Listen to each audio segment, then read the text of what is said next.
If you own one of Apple's newer desktop or laptops with an M-powered processor, whether an M1, M2, or anything else, you certainly have a beast of a machine on your hands. And as a videographer and editor that uses Final Cut Pro for most of my videos, I can say that it has been a dream to edit on this machine compared to the experience I used to have on my previous Macs. But honestly, it is just the difference of a few key settings that can take dreams and turn them into nightmares. Because there are a lot of things I'm doing differently now on my M2 MacBook Pro here that I was not on my Intel-based Macs, and there are certainly a number of default settings that can trip folks up if you're not careful. So in this video, we're going to talk about 5 key tips and tricks that I've utilized to optimize my workflow, save space, and edit fast with my new M-powered MacBook Pro, and hopefully you can use these same tricks to make your editing experience as best as possible. So without further ado, let's get into it. Now, a number of these are going to be concerned with either saving space or time when editing, and so let's talk about our first point here, which is number 1, leave files in place. Now, as you can see here, my M2 Max MacBook Pro 16-inch has a 1TB drive, and while that may seem like a lot of space, this is going to fill up incredibly quickly when you're editing video. And this is particularly true just given larger resolutions with 4K and 8K, larger frame rates like 60 frames and 120 frames per second. Typically, you're going to want to leave an external drive connected to your Mac that has all of the source footage and audio on it, and use that as your main storage point for that footage. This way, you're not unnecessarily filling up storage space on your Mac and constantly battling that as you're trying to edit different projects. Now, in Final Cut Pro, there's a couple of ways you can ultimately set this. One is when you're going to the actual import window, as you can see here, to just make sure that in the Files section, you have Leave Files in Place selected. And this is important to note because by default, Copy to Library is often going to be selected, which, as you'll see here notes, it's going to copy it to my local library, whereas instead, if I choose to Leave Files in Place, this will merely just link to them from wherever I'm importing them from, which in this case will be an external drive. Now, separate from the main media import window, I can also go into Final Cut Pro and Settings, go over to the Import tab, and essentially make sure the same option is selected as a default. But in order to leave files in place and edit successfully off of an external drive, we're going to want to keep in mind point number 2, which is use external SSD drives. SSDs, or solid-state drives, are going to be significantly faster when it comes to just general read-write speed, and also better in terms of reliability compared to a hard disk drive, or HDD. Yes, we're essentially talking hundreds of megabytes in terms of read-write versus, say, maybe tens or something significantly less. Hard disk drives ultimately also have a number of physical and mechanical components that just simply tend to wear down and break over time, and while yes, they are a viable option for long-term storage, I would definitely recommend utilizing an SSD for any sort of higher frame rate, higher resolution footage that you're looking to directly edit off of. At this point, I'm mostly standardized on Samsung external SSDs for my workflow. This includes models like the T5, the T7, the T7 Shield, and even the 870 QVO models in terms of long-term storage, because yes, I'm ultimately moving my long-term storage over to SSDs as well. Definitely subscribe if you're curious to see more on storage workflow, because yes, there will likely be a NAS or DAS build on the channel sometime soon. And ultimately, I'll leave links in the description below for each of the models that I'm using now, so you can definitely check them out if you'd like to. But to say that storage regarding Final Cut Pro only entails your source video files is certainly not the case, because there's some other settings we're really going to want to consider here. And this is certainly one you might not even think you would want to do. But yes, number 3 is disabling background render. Now, having background rendering enabled for Final Cut Pro has been essential throughout the years with most Mac models. And this is particularly true because without this, you're often going to experience Final Cut Pro dropping frames or just generally having issues playing back your footage as you're trying to edit it. But these newer M-powered MacBook Pros have dedicated encoders and decoders for H.264, H.265, ProRes RAW, and almost all of the different video codecs that exist. And so yes, what I found and what I think you're going to find is even for higher resolution and frame rate footage, whether 4K 60, 4K 120, or even 8K footage, it is going to be able to play back much more smoothly natively in Final Cut Pro, even with more complex edits without needing to have background rendering enabled. Now, having this disabled actually can provide 2 benefits. Of course, number 1, you don't have to wait for the background rendering to take effect before you do any edits, but maybe more importantly is that you're going to save a ton of space by not having this enabled. Because just to take one example here and show the difference, if we were to look at my different Final Cut Pro libraries that we have right here, if I were to sort them by size, you're going to notice this very first one from a recent wedding is a massive size of 240 gigabytes compared to some of these others that are only either a gig or just a few hundred megabytes, if not less. The sole difference between these is the fact that for the first library, I had background rendering still enabled, but for all of the others, I had turned it off. And yes, I have found that Final Cut Pro can easily handle multiple videos, multiple edits with all high quality footage. You're looking at now 10-bit 422 4K 60 footage layered on top of more 10-bit 422 M2 4K footage, it plays back smoothly and does not have any drop frames, as you can tell. And yes, this remains true not just in standard edits within Final Cut Pro, but also multi-camera edits where you have many different video files simultaneously playing back and being cut. Again, often being from high frame rate, high resolution, high bit depth, and chroma subsampling, and so on. Now, of course, to set this within Final Cut Pro, you'll want to go up to the main menu, go to Final Cut Pro, and go to Settings. From here, you will notice that in the Playback tab, you have the Rendering section, and you're going to want to make sure Background Render is, in this case,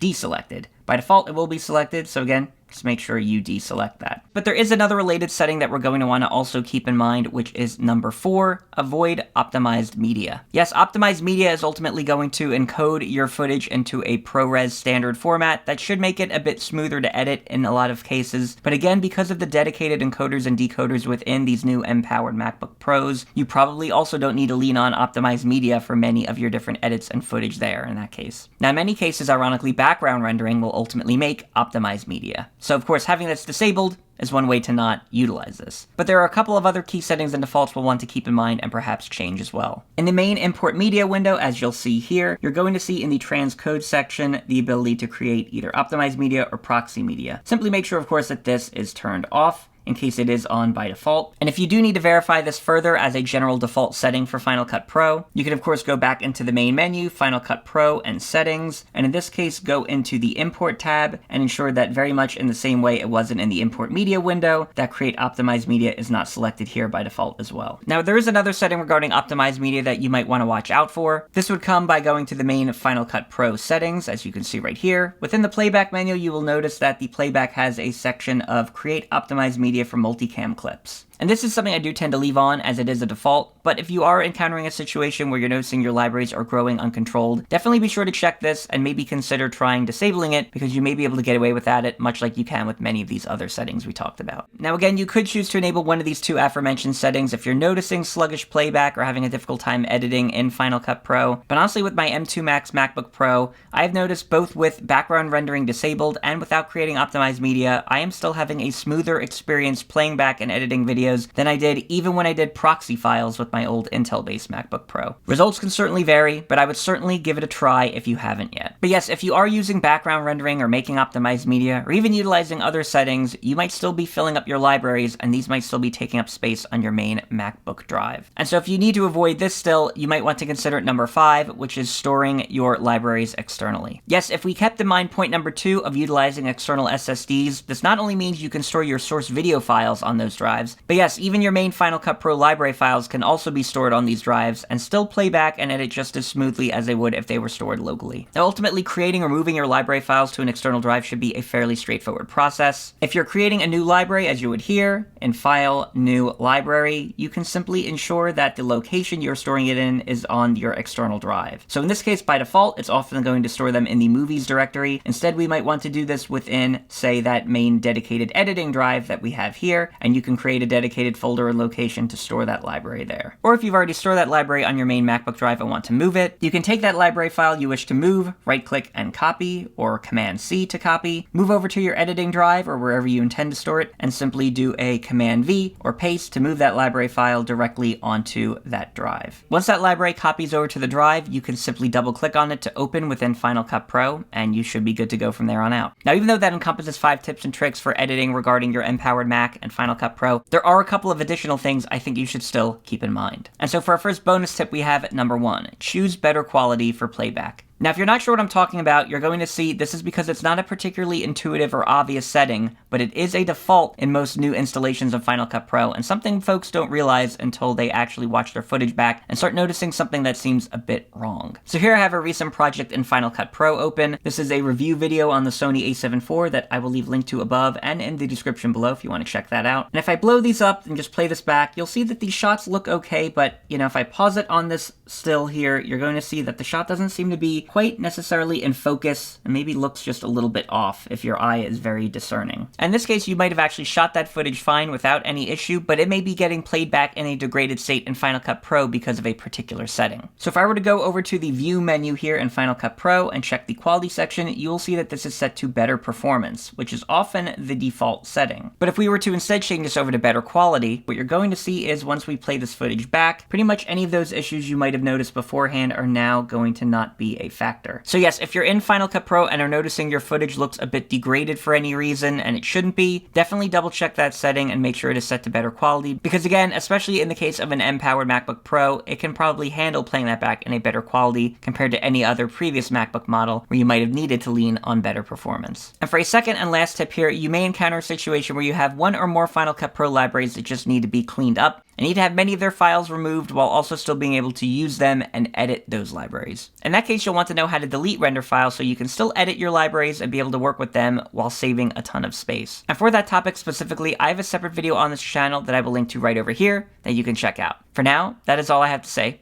so thanks for watching.